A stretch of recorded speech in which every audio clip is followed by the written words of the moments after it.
Olá, o Papo Digital de hoje vai falar sobre um programa específico, mas talvez abrindo, junto ao Paulo Milveu e o Gustavo Cândido, uma conversa sobre a relação de documentários, séries e os programas que a gente assiste, agora não mais só nos canais de TV aberta, aquelas que são de concessão pública aqui no Brasil eternamente. Aliás, esse é um outro sistema de manipulação e talvez essa seja a palavra-chave para a gente abrir o nosso bate-papo de hoje. Vocês assistiram Dilema das Redes? Eu pergunto para os convidados e para quem está em casa. Olá, Nelson, Paulo, tudo bem? Eu assisti sim, assisti logo na primeira semana que ele saiu e eu tinha ouvido alguns comentários sobre o filme e eu assisti e achei bastante interessante.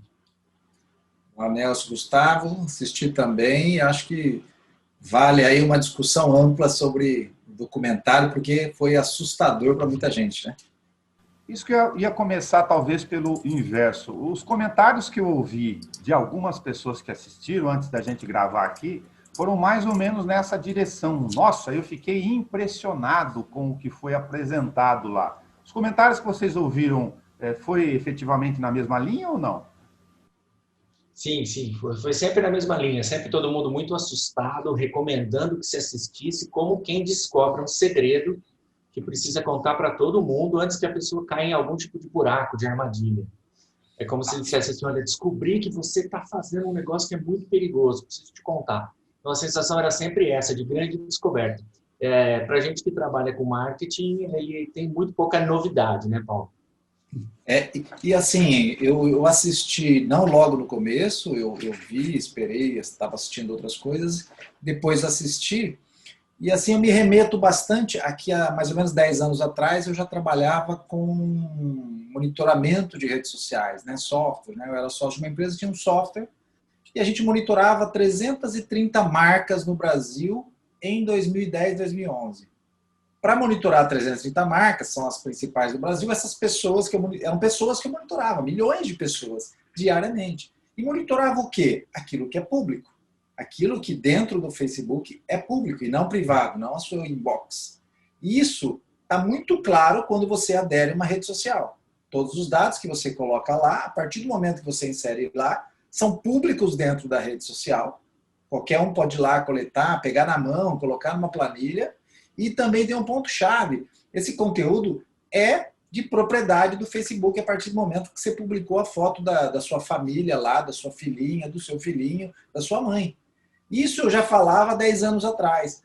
Claro, olhar os dados aí de volume de pessoas acessando e olhar hoje, claro, está chegando a cada vez mais pessoas, massificando, e as pessoas elas vão ingenuamente, da mesma forma que elas, eu sempre costumo fazer analogia, da mesma forma que elas vão para um banco e aceitam ter um cartão de débito que seja.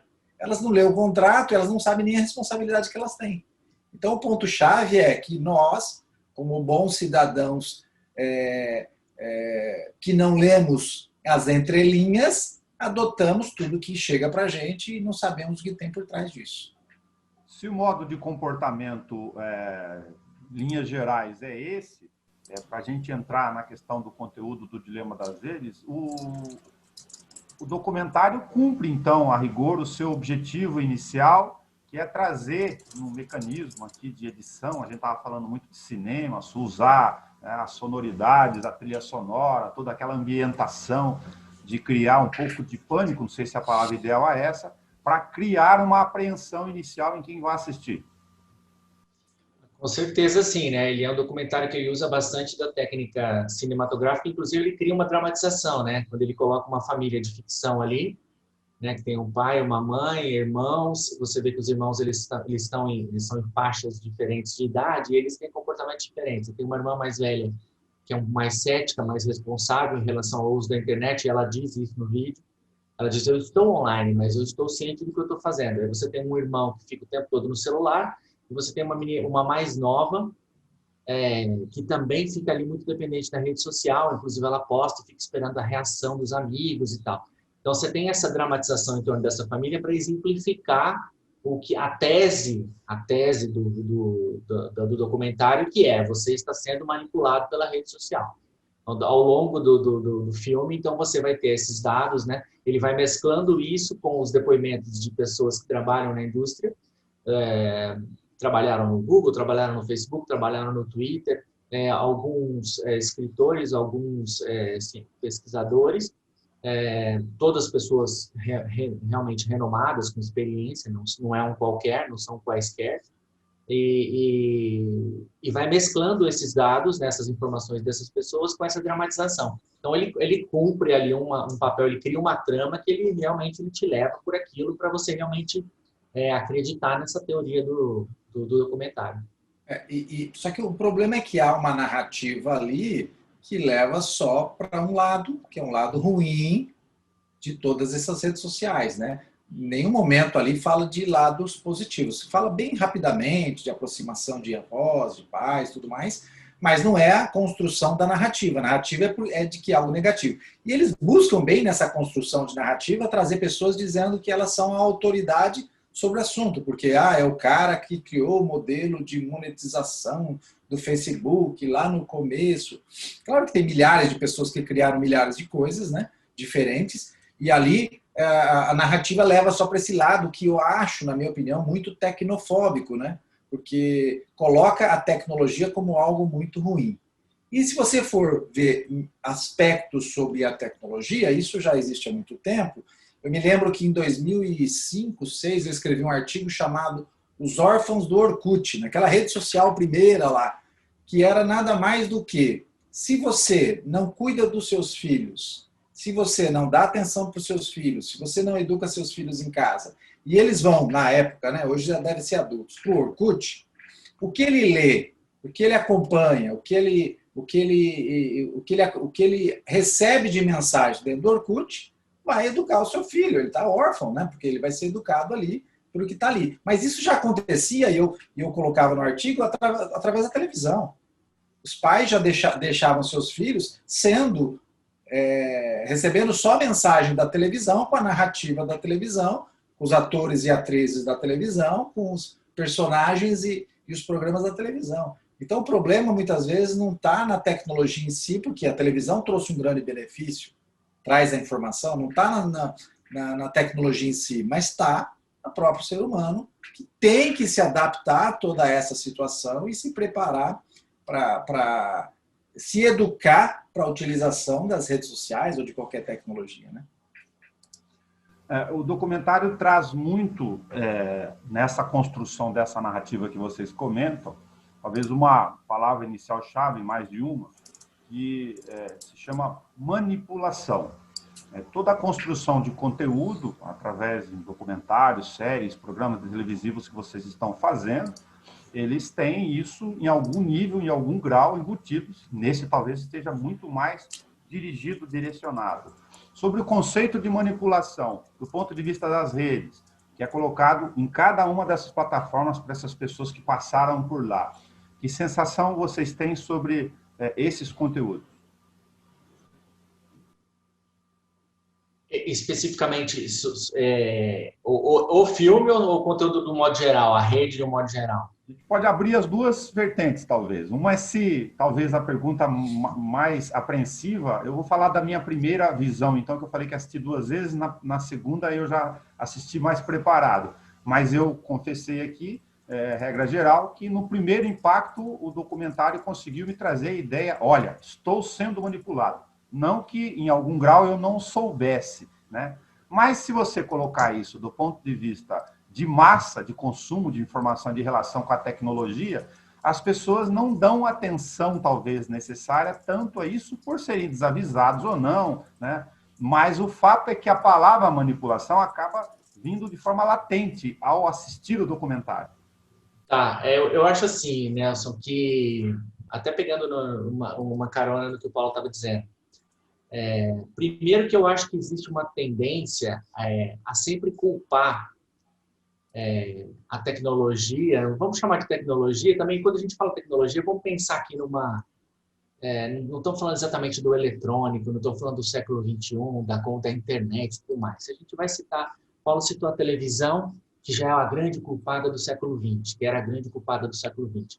Mas a gente tem ali, se a gente olhar na história, buscar assim, quando se inventou o telefone sofreu muitas críticas, porque ele era invasivo, porque ele era uma brincadeira, porque ele era inútil, não conseguia encontrar uma função por aquilo. Quer dizer, a primeira vez, o cara quando criou o telefone vai lá tentar vender a patente lá, o cara fala assim, não, isso aqui é um brinquedo, isso não vai servir para nada, pode voltar com a sua patente, não tem utilidade. E antes disso, eu quero lembrar uma outra coisa, uma tecnologia bem antiga, o livro. Lá no final do século XVII, acho, no final do século XVIII, o Goethe lançou um livro que chamava o Sofrimento do Jovem Werther, que conta a história de um adolescente que se apaixona por uma mulher, mas é uma mulher proibida, ele não consegue ficar com ela, no final do livro ele se suicida. Não é nem spoiler, porque já tem 200 anos esse livro, se você não leu, ele é um clássico da literatura, o Werther se suicida no final. Então, existem debates de que esse livro gerou na Europa, naquele momento, uma onda de suicídios. Porque as pessoas começaram a ler o livro, se identificaram com aquela história, meu Deus, era o início do romantismo, o livro marca o começo do romantismo, meu amor não correspondido, então eu vou me matar. Então, a culpa é do livro. A culpa era do livro. Depois a culpa era do rádio, depois a culpa era do telefone, depois a culpa era da televisão. Hoje em dia, existe essa ideia, e já não é de hoje, de que a culpa de muita coisa é da rede social. A rede social está me fazendo votar no tal, no fulano. A rede social está me fazendo comprar não sei o que lá. A rede social está me fazendo ficar deprimido porque eu entro lá e vejo que o cicrano é mais bonito porque comprou um carro novo, viajou para a Europa e eu não viajei. Então, assim, existe uma tendência a se sentir manipulado, eu não sei se a expressão é exatamente essa, se sentir manipulado, mas eu diria que é a colocar a culpa na tecnologia, no veículo, no canal, na informação, na mídia, como se ela fosse a responsável pelo meu comportamento. Então, assim, ele está me manipulando? Não. É claro que existe uma dose de influência. A televisão influencia o comportamento, o cinema influencia o comportamento, sem dúvida nenhuma. O cinema é a maior arma americana do século XX, mais do que qualquer bomba atômica. O cinema faz o cara lá do meio da selva saber como é que se come hambúrguer nos Estados Unidos. Isso é mais poderoso que qualquer arma. Então, assim, a informação ela é manipuladora por natureza. Por natureza, a partir do momento que ela é uma versão de um fato, eu estou te contando, então você está acreditando em mim, eu já estou te manipulando. Mas é forte dizer isso, né? Que tipo, é manipulador. Então a gente tem essa tendência a sempre se achar, se colocar na posição de vítima, né? O que é, de certo ponto, tirar um pouco a responsabilidade sobre o fato. Né? Então se lá no século XVIII se matava porque leu o livro, então agora o menino que entrou e atirou um monte de gente na escola é porque ele estava jogando videogame de tiro. É a mesma coisa. É a mesma coisa. Mudou a mídia, mudou o canal, mudou... mas, assim, ele não está sendo... É preciso, inclusive, que a gente tenha... Eu acho que o filme pode levar essa reflexão, que é a seguinte. Existe esse canal, existe esse conteúdo que te manipula, que quer te manipular, que quer fazer com que você consuma, porque com certeza existe um consumismo por trás disso tudo, só que você não é obrigado a fazer nada. Você não tem que fazer nada. Ninguém vai lá e aperta o botão para você. Então, acho que é isso que a gente tem que chegar nessa conclusão. Eu não tenho a ilusão de que as pessoas vão ler os contratos, né? Vão ler os quadradinhos, antes de apertar nos quadradinhos lá, que elas vão ler aquilo. Eu não tenho a ilusão que elas vão ler. Mas elas têm que saber que a decisão no final é delas, né? E você vê, a gente pode trabalhar na mesma linha o próprio Netflix, né? Daqui a pouco sai um documentário lá na Prime Video, né? Porque a Netflix não vai veicular, contando como a Netflix cria toda uma estrutura de dados ali, coletando de você e direcionando para o próximo documentário, o próximo filme, que também te manipula de alguma forma e tenta formar sua opinião, né? Ali no Netflix tem documentários veganos, ali no Netflix tem documentários sobre Macron, ali tem documentários sobre...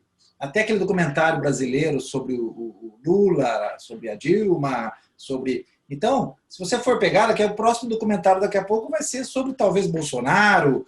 Então, o documentário e o filme, como o Gustavo bem falou, o cinema aí é uma grande arma. E a própria Netflix tem um poder muito maior que o próprio cinema na base que ela tem de assinantes, né? Porque ela consegue te recomendar e analisar exatamente o que você assistiu e qual deve ser o próximo filme que você vai assistir. E consegue te estimular. Inclusive, não sei se vocês percebem, mas provavelmente a imagem do documentário ou do filme que você está vendo aí na sua Netflix, necessariamente não é a mesma imagem que eu vejo. Às vezes é de um personagem, às vezes é de outro personagem. Isso é super bem analisado. Isso foi até criticado nos últimos anos, porque ele muda a imagem, né? Então, por exemplo, se você tem um personagem negro na série e ele sabe que eu sou negro, ele coloca na capa do filme o personagem negro. É mulher, ele põe uma mulher, põe um homem, ele tenta identificar através do meu padrão de comportamento ali na Netflix, é óbvio, né? Desde que eu ceda essas informações, que eu vá colocando que eu curti o filme, que eu não curti o filme, ele vai buscando as informações, ele vai entendendo o que eu gosto, o que eu não gosto, e ele vai tentando identificar aquela imagem comigo, né?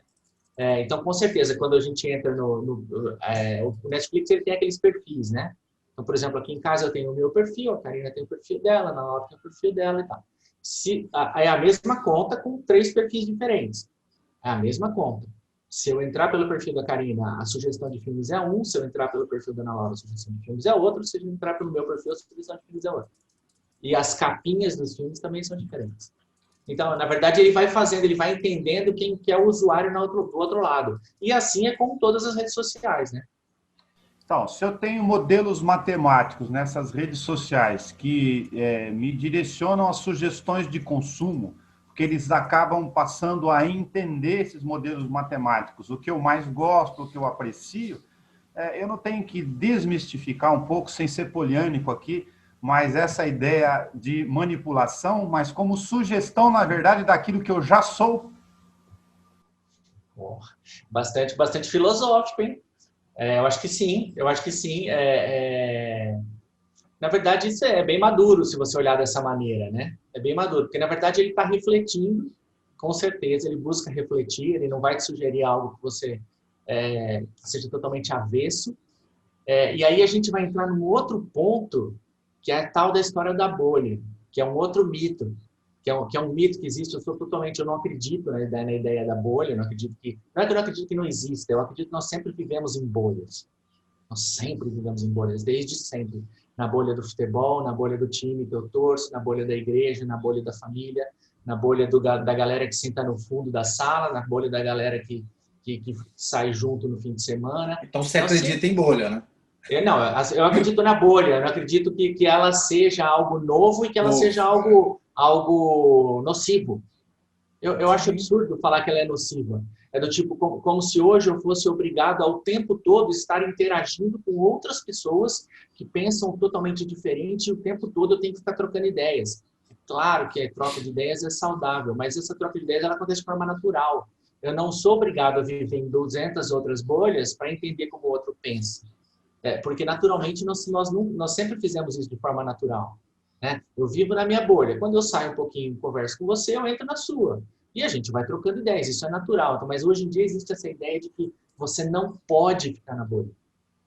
E nesse sentido que eu estou dizendo, na medida em que a rede social ela vai se moldando a minha figura, ao meu comportamento, aquilo que eu gosto, não, ela vai me colocando dentro da minha bolha, na qual eu só recebo informações com as quais eu concordo, produtos com os quais que eu gosto, informações que eu admiro, pessoas que eu quero ver a opinião e todas aquelas que não são assim eu não quero ver, eu me isolo e tal. Eu acho que seria assim. Eu concordo que isso pode levar algumas pessoas a entender o mundo de forma errada, mas eu não acho que isso é uma novidade, entendeu? Entendi. Algumas dessas ferramentas podem fazer isso mais ou menos de acordo com as suas características mesmo tecnológicas e de vivência. Por exemplo, o sistema de busca do Google, ele tem lá um banco de dados que ele associa tudo, enfim, as pessoas usam, o dicionário indiscutivelmente na mão das pessoas todo dia aí, né? Eu, como jornalista, uso, obviamente, muita informação para ir lá. Agora, eu tenho alguns sites ou alguns lugares onde eu já fui desenvolvendo por ser profissional do meio e buscar aquele tipo de informação. Imagino que os níveis de buscas sejam de acordo com algumas dessas categorizações. Mas no universo do dia a dia, isso não necessariamente acontece. Pegando o inverso do raciocínio do Gustavo, Paulo. se essas redes organizam algoritmos para que elas vão me oferecendo, porque a ideia é, bom, eu preciso fazer com que você entre, eu preciso fazer com que você entre, então eu vou te colocar coisas que vão fazer com que você entre. Eu não vou te oferecer filme de terror, Nelson, porque eu sei que você não gosta muito, mas eu sei que você gosta de faroeste, por que eu vou te mandar a lista lá no Netflix de terror? É a ideia de também, para não ser muito ingênuo aqui, eu vou fazer o que você gosta, porque a minha ideia é que você consuma. Perfeito. E percebe, eu teria que partir de uma premissa de que vender é algo ruim. Se eu vendo para você, eu estou fazendo algo que é ruim para você. E vender nada mais é do que eu ter a habilidade correta de apresentar os benefícios do meu produto ou serviço, aquilo que eu estou ofertando para que você avalie e verifique se isso é bom. O que a tecnologia dentro do Google, dentro das redes sociais faz? Tenta entender o seu comportamento, no caso do Google, entendeu a sua intenção, aquilo que você digita lá buscando de resposta, né? Porque o Google a gente usa hoje para buscar uma resposta. Me responda onde tem isso, me responda o que é isso, me responda como eu resolvo isso. E nas redes sociais eu sou impactado pelo meu comportamento, aquilo que eu clico, curto, compartilho, que páginas eu estou curtindo. Ele vai entendendo quem eu sou para fazer uma melhor oferta para mim. Agora, você não tem um controle amplo de que a oferta sempre vai ser boa. Você não tem um controle amplo de que as pessoas sempre têm boas intenções. Então, o ponto-chave de manipular é que as pessoas usam algo que é para ser positivo, que é para eu ter a melhor oferta para mim, para quem me entende o que eu quero comprar, mais ou menos como eu chego numa loja grande, chega a vendedora, eu pego e peço um tipo de camisa e ela fica tentando me levar o tempo todo para um outro tipo de camisa que eu não quero. Aí eu digo para ela assim, não, você não entendeu, eu não gosto de camisa de manga curta, eu só quero camisa de manga comprida. Ah, não, mas olha essa aqui, mas ela olha essa aqui, mas ela olha essa aqui. É mais ou menos isso. Então, o que a rede social, a internet, a tecnologia, ela tenta fazer? Ela tenta, de alguma forma, estruturar melhor os dados que você mesmo deixa lá, e você deixa intencionalmente, você decidiu deixar esses dados lá. Se você não sabe, é o problema. Acho que uma frase que é impactante quando eu falo aí, às vezes em sala de aula, palestra, alguma coisa é: você é o produto. Se você está usando algo que é de graça, se você não paga, você é o produto. Entenda isso. E se você é o produto, fique tranquilo, você não é o único no universo de 7 bilhões de pessoas no mundo. Não, você é mais um dado ali dentro. Entendeu? As pessoas acham que sou eu agora, o perigo é comigo individualmente. Não, você é um dado lá. Você é apenas mais um dado lá. Não é você, onde você mora, a sua casa. Claro que as pessoas elas fazem aquela história do check-in, né? Clássico check-in, que hoje até não está se utilizando muito mais, de fazer check-in, cheguei em casa. É óbvio que já aconteceram casos absurdos de bandidos acompanhar a pessoa, saber que ela dá check-in na casa dela e vai lá e sabe se ela está em casa ou não. Então isso aí, na verdade, não é a rede social só, não é tecnologia social, é o uso inteligente de um recurso desse, né? Inclusive, essa frase do produto, ela é citada no filme, né? Isso. Ela é citada no filme. Você é o produto. Você é o produto. Tá. E um outro ponto, as pessoas acabam se preocupando no outro nível, para a gente não deixar de tocar aqui, em que esse sistema de dados, que voluntariamente, por desinformação ou não, por métodos de vício de consumo ou não, estabelecem duas relações. Uma é que, como toda ferramenta, toda tecnologia, todo acesso de conteúdos, que em certo nível, isso depende das pessoas, de novo, você estabelece padrões, eventualmente, de vícios para uma parte desse público. E um segundo elemento é até que ponto essas plataformas onde nós somos os produtos, eles nos oferecem de graça esses mecanismos, essas ferramentas, eles usam isso para ganhar dinheiro em outras dimensões com os dados conosco, ou a partir da gente. Não, mas com certeza eles usam. Isso também é citado no filme. Esse é o grande. Eu acho que em algum momento do filme ele diz que esse é a grande fonte de renda. A fonte de renda. Não é? A grande fonte de renda das plataformas, que é a venda de dados, e que se ela já é grande hoje, ela vai ampliar nos próximos anos. Se não me engano, eu acho que tem essa afirmação. Não, com certeza. Isso já acontece hoje e é justamente vendido para que as empresas possam depois me fazer anúncios mais assertivos, né? Vamos dizer, ofertas mais assertivas de serviços e produtos, e pensando só do lado positivo também, né? E veja, esse é o princípio de todas as redes sociais e de toda o Google desde do princípio, do começo.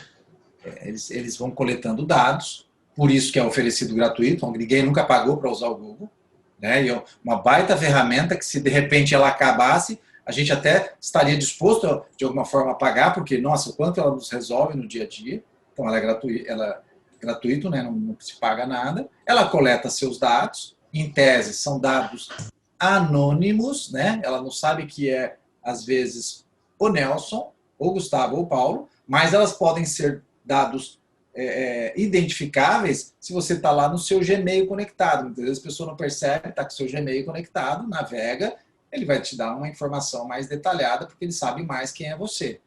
E esses dados, eles são clusterizados, são formados cluster. Ele não é o dado do Nelson, com todos os detalhes do Nelson, e o Nelson é vendido. Vou vender, é tráfico de ser humano, vou vender o Nelson, vou vender o Gustavo. Não, é clusterizado. Eu quero encontrar homem, né, gênero masculino, faixa etária de 34 a 50 e tantos anos, e aí vou clusterizando, que tem um comportamento assim, que está interessado em comprar. Interessado em tal assunto ou tal assunto, que compra mais no fim de semana, ou no fim, né? É isso aí. Então esse é o foco desses dados, né? Tá. Eu ia falar com vocês para a gente poder fazer hoje talvez uma sugestão diferente, já que o dilema das redes assustou, né, alguém como eu aqui, né, no começo, na primeira, e depois assistir de novo para poder conversar com vocês. Se vocês sugerem aí de cabeça, não sei se têm anotado, se não depois eu passo.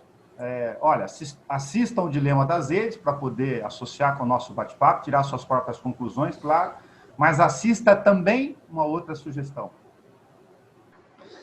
Na própria Netflix existe um filme recente, um filme polonês que chama Rede de Ódio, que aborda alguns dos temas que são citados no documentário. Então, eu acho que vale a pena assistir até para ter um paralelo ali. Tem um personagem que é muito ligado em tecnologia, mas é um cara meio recluso também, meio tímido, meio quietão, e ele acaba se envolvendo com uma empresa que trabalha com política, que mexe com perfis de redes sociais, tenta induzir o comportamento dos usuários ali. É bastante interessante, tem muitas situações que podem remeter à história do documentário. Agora, eu acho que tem a grande série sobre tecnologia mundial é a Black Mirror, né? Que está na Netflix também, e que, embora também trabalhe com várias histórias diferentes, tem várias temporadas, né? Com histórias diferentes, elas estão todas relacionadas à tecnologia, a gente consegue fazer paralelos com o que a gente está vivendo hoje, ou com alguma possibilidade futura e tudo mais. Então, como são roteiros diferentes, diretores diferentes e tudo mais, ela mexe muito com tecnologia, brinca com a relação do humano com tecnologia, é bastante interessante. Agora, eu acho que tem uma questão, enquanto você citou essa questão do filme, né, da indicação, eu não consegui pensar em nenhum que tivesse uma abordagem positiva. É curioso, né? Como sempre tratam, mesmo se a gente vai assistir séries eu gosto muito de séries de espionagem, de agente secreto, de suspense, de espionagem e tudo mais, você sempre vê o uso da tecnologia para o mal, vamos dizer assim, né? Para romper questões éticas, para se infiltrar em lugares onde não devia, para espionar a vida de pessoas. Então, assim, é sempre uma abordagem negativa do uso da tecnologia, né? Tem uma série de filmes assim, um deles é o The Circle, que é com Tom Hanks, que inclusive o círculo, na verdade, ele remete ao prédio que é em círculo, que é similar ao prédio da Apple, que é um círculo, onde ele controla tudo. Tem outro na Prime Video que chama Feed, né? Feed da sua vida. É outro filme também que fala do controle de tudo que você faz e você consegue conectar com as pessoas. Acho que foi a melhor solução que eu já vi de substituição no futuro de um telefone. Na verdade, é tudo meio por telepatia, né? Você consegue passar para frente, para trás, conectar com as pessoas tudo na sua mente. Então, também tem lá o seu lado do problema. Então, a tecnologia é sempre apresentada nesses filmes e documentários com o lado maligno dela, né? E nunca do lado benéfico, e que trouxe muitos benefícios para a humanidade, principalmente uma humanidade que cresceu muito em 200 anos, né? Uma humanidade que precisou criar muitas soluções tecnológicas para resolver a quantidade de prato de comida para colocar na mesa, que aumentou aí, se eu não me engano, em 7 vezes nos últimos 200 anos. Já que não tem filme bom nessa área, eu ia fazer para ironizar no bom sentido aqui, para assistir o Náufrago, do Tom Hanks, então. Aí é desconectar de vez do mundo, para fazer outro ponto. Gustavo, você comentou aqui, enquanto a gente estava tentando concluir, sobre uma questão interessante, da gente fechar o nosso raciocínio, talvez, em comportamento e depois como utilidade, Paulo. Primeiro, comportamento, que tem uma cena bastante interessante, entre várias lá, do Dilema das Redes, relacionado à moça, a menina, adolescente, né? Tem uma cena, me fez até, depois que assistiu o filme, falar para minha filha assistir o filme. Eu falei, você tem que assistir esse filme. Não falei nada, não citei a cena, mas achei interessante porque é uma cena em que a filha adolescente, ela posta uma foto e muitas pessoas fazem comentários positivos, que linda, maravilhosa, não sei o quê, mas uma pessoa faz um comentário negativo em relação à orelha dela.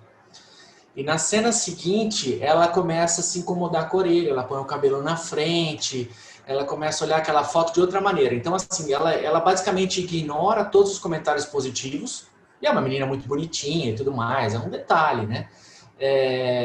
E ela começa a se incomodar com a orelha. Quer dizer, você percebe a questão nociva quando a gente começa a se importar muito com o comentário do outro.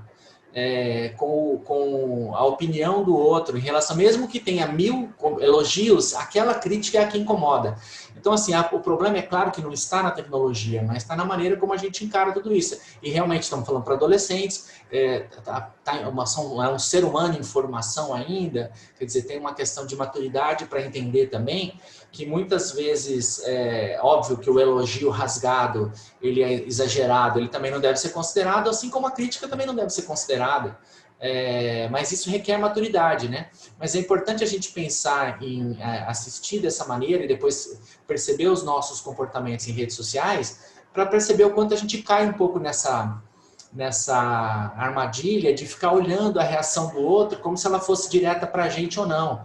Eu me lembro de, na época da eleição, ou de uma das eleições passadas, de ter feito um comentário e um conhecido, é conhecido nosso, Nelson, trabalhou com a gente no jornal.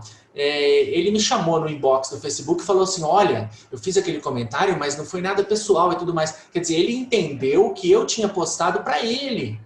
E eu tinha feito um comentário super genérico, super aberto, mas a pessoa achou que eu tinha falado para ela. E eu falei, não, imagina, eu fiz esse comentário aberto, não foi para você e tudo mais. Ele vestiu uma carapuça que eu não sei, assim. E outra, ele poderia estar acompanhando o meu feed, como poderia não estar acompanhando. Eu não estava escrevendo para ele, né? E isso me começou a me preocupar, isso aconteceu há alguns anos já. E eu falei assim, e aconteceu profissionalmente também. Eu vou colocar uma frase, pessoas do trabalho acharem que eu estava querendo dizer uma outra coisa. Então, assim, talvez eu até tenha citado isso em algum dos nossos programas, vou citar de novo aqui. Um dia, num domingo à noite, eu postei uma frase, aquelas frases que a gente posta de domingo à noite, quando você está desanimado, de saber que depois vem a segunda, né? E totalmente uma frase bem humorada e tudo mais. No outro dia, na segunda-feira, o pessoal estava comentando assim, acho que vai ter demissão hoje. Daí eu falei, mas por quê? Me disseram que estão achando que vai ter demissão hoje. Eu falei, mas por quê? Porque você postou aquela frase ontem. Então, olha, eu postei uma frase, que era uma frase totalmente aleatória, né? Não estava nem sendo irônico e nada, e pessoas acreditaram que aquilo estava relacionado com elas, com o trabalho, com alguma coisa que fosse acontecer no trabalho. Eu falei, olha o perigo de você postar chamadas indiretas, né? E colocar coisinha ali e tal. Quer dizer, mas tudo depende do outro, né? Então, no fundo, a culpa não é da ferramenta, a culpa não é da rede social, a culpa é de como você lida com aquilo, né? Eu vou citar só para concluir um pouquinho, Paulo, só para concluir um negócio que ele citou, o náufrago, eu lembrei aqui, eu acabei de puxar aqui, ó. No náufrago faz muita diferença na vida dele ele não ter um desse aqui, né? Faz muita diferença na vida dele ele não ter um canivete com várias funções e tudo mais, né? A rede social, como a tecnologia, é isso aqui. Isso né? é uma ferramenta. É uma ferramenta, só que eu domino ela e eu posso usar ela para fazer um monte de coisa. Mas eu também posso usar essa lâmina aqui para fazer um monte de coisa que pode ser muito ruim. Boa. É isso aí. Né? É ferramenta. Então, assim, está na minha mão. Eu que tenho que controlar a ferramenta. Não é a ferramenta que me controla. E o ponto-chave, talvez, é a gente entender que a premissa básica do aumento dessa adesão a esse tipo de tecnologia da comunicação, isso eu já venho falando há mais de 15 anos, ela vai potencializar. Então, antes, poucos eram detentores desta comunicação em massa e dessa comunicação para muitos, que propiciasse, inclusive, uma interação. Na época nem tinha.